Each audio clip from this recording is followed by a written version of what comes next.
Super Mario 3D All-Stars is running wild all over the place, with copies flying off the shelves left and right, and it looks like it's going to continue to do so until March of 2021 when the limited sale window runs out, because obviously Nintendo loves money and they're going to do everything in their power to make sure to keep these things stocked, since Switch cartridges really aren't that difficult to produce. But with Mario 3D All-Stars doing this well, a lot of people are assuming that Nintendo's going to do the exact same thing next year with The Legend of Zelda's 35th anniversary and release a compilation of 3D Zelda games. But if you ask me, I'd bet like $100 that this just won't be a thing. But before you pants me in the parking lot of Caldor, make sure to sit back in your most controversial chair, press the subscribe button if you haven't already, and allow me, the world's most hated prune farmer, Cameron all one word, to tell you why Nintendo's not gonna release Legend of Zelda 3D All-Stars in 2021.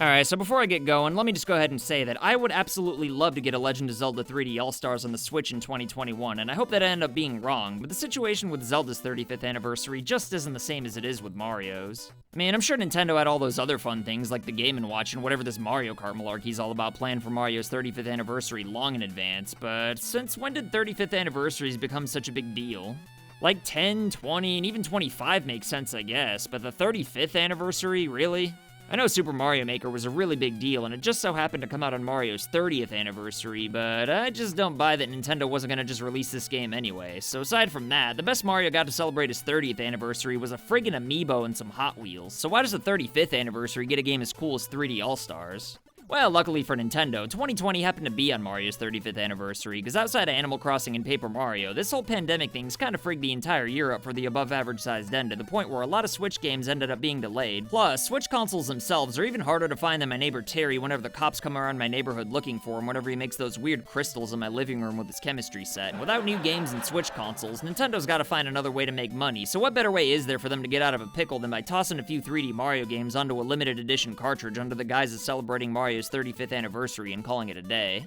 I mean, thanks to Nintendo depriving Switch owners of any first-party games from the 64, GameCube, and Wii libraries, demand for these kinds of games are so high that I honestly think 3D All-Stars will probably end up selling better than a Mario Odyssey 2 would have. A lot of people like to roast my ass for making a video about why Nintendo doesn't want games from these consoles appearing on the Switch, because they feel like 3D All-Stars disproved it. But even though I actually talked about 3D All-Stars in that video, I think Nintendo yanking it off the market after just 6 months only confirms that they want to stay away from these three consoles in particular. I go over all the reasons why I think that may be in that video, but regardless of why, it doesn't really matter though, because the bottom line is that Nintendo seems pretty damn sure that their game schedule is going to be back to normal starting in March of 2021, since they're dropping the only 64, GameCube, and Wii games as soon as humanly possible, as if it were contaminated poopy or something like that. But even if Nintendo were to give Zelda a 35th anniversary collection with games from the 64, GameCube, and Wii, what games would they even choose? To be fair, this isn't really that big of a hurdle or anything, but the game's choices here wouldn't be as clear-cut as they were with Mario if Nintendo would only choose 3 titles, so I definitely think it's something worth addressing. I mean, Ocarina of Time makes sense, seeing as how it's the first 3D game in the entire series, but would Nintendo really want to put Wind Waker or Twilight Princess into a compilation for $60 total when they already know that they can get away with charging at least $50 for them separately?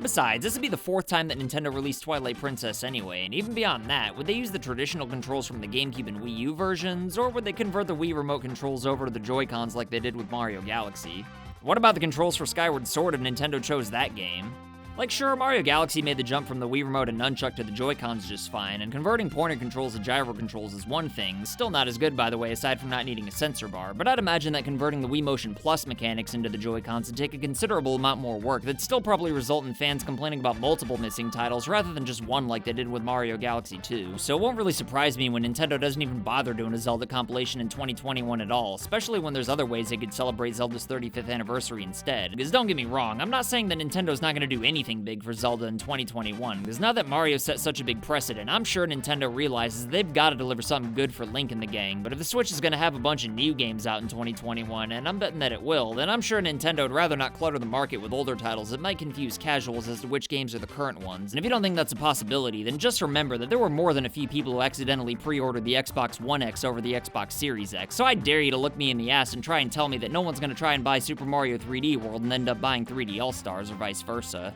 However, the real question at hand is that if Zelda's not getting a compilation for its 35th anniversary, then just what will it get? Well, aside from some cool trinkets like Lego sets and Game & Watches, it wouldn't really surprise me to finally get a new Switch model for the Zelda series, but as far as games are concerned, we all know that Breath of the Wild's had a sequel in development for quite a while now, and while I may not have any cool inside sources in Nintendo anymore aside from that butthole Lonnie who never really tells me anything cool anyway, I don't think it'd be too crazy to assume that Breath of the Wild sequel would be out by the end of 2021, or possibly even sooner since 2020 already got a brand new Hyrule Warriors game, and when you consider the fact that Breath of the Wild took 6 years to make from the ground up with a completely new gameplay style, it doesn't seem too crazy to think that 4 years would be enough time to make a sequel that uses the same foundation, and if you think about it, Nintendo kinda stalled with Breath of the Wild so it'd be new for the Switch anyway, so it kinda only took them 5 years to make that game, so I really don't think it'd be that bold to assume that Breath of the Wild sequel would be out by the end of 2021. And if that's the case, then I just can't fathom that Nintendo would want to put a Zelda compilation out right alongside it, especially when I still believe that they don't want 64 GameCube or Wii games out on the Switch before Game Boy games for whatever reason.